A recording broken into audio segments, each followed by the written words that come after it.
جس کو تمیز نہیں تھی اپنے ماں باپ کی عزت کرنے کی، جس کو نہیں پتا تھا کہ اگر گھر میں بیٹی پیدا ہو جائے تو اس کے ساتھ حسن سلوک کیسا کرنا ہے، جسے پتا نہیں تھا جسے یہ نہیں پتا تھا کہ اگر میں اپنی امی جان کا چہرہ دیکھتا ہوں تو حضور علیہ السلام نے ارشاد فرمایا کہ دن کے اندر جتنی اللہ کا چہرہ دیکھو گے تو اللہ تبارک و تعالیٰ تمہیں کامل حج اور عمرے کا ثواب عطا فرمائے گا۔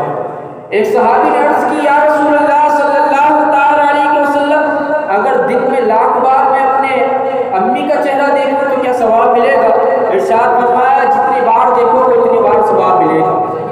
صلی اللہ تعالی علیہ وآلہ وسلم کے بارے میں امام زرقانی نے لکھا ہے کہ حضور علیہ السلام ہر پیر شریف کا روزہ رکھا کرتے تھے۔ صحابی نے عرض کیا یا رسول اللہ آپ ہر دن کا روزہ کس لیے رکھتے ہیں؟ ارشاد فرمایا اس لیے رکھتا ہوں کہ میں اس دن اس دنیا میں جلوہ فرما ہوں۔ اب لوگ کہتے ہیں کہ بھائی صحابہ نے نہیں منایا تو تم کیوں مناتے ہو؟ میں کہتا ہوں صحابہ کی بات کر رہے ہو، یہاں پر حضور علیہ السلام نے خود اپنا میلاد منایا ہے اور پھر بتایا ہے، میلاد منایا بھی ہے اور بتایا بھی ہے